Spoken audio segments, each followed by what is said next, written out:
Welcome to Blizzard Fire. We hope this video helps fire up your solution. You need to begin immediately. Confirm the battery is 20% and close important apps, then press and hold the power button until the power menu appears. Once done, long press the power off entry. This reveals the safe mode prompt because Android uses that long press as a recovery shortcut. Make sure you don't release too soon. Keep a steady press. When the safe mode confirmation pops, tap OK to reboot into safe mode. This method prevents third-party apps from starting on boot. If the long press method doesn't work on your device, reboot and hold volume down as the device restarts.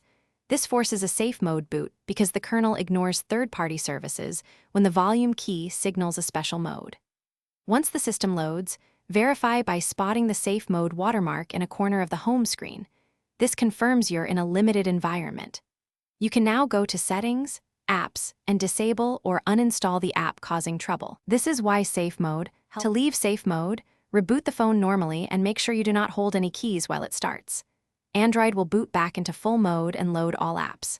If the phone stays stuck in safe mode, inspect the volume keys because a stuck key can force repeated safe mode boots. Press them a few times and clean around the buttons.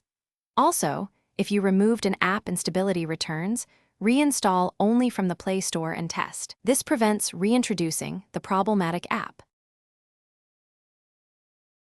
Thanks for watching. If you found this helpful, don't forget to like and subscribe.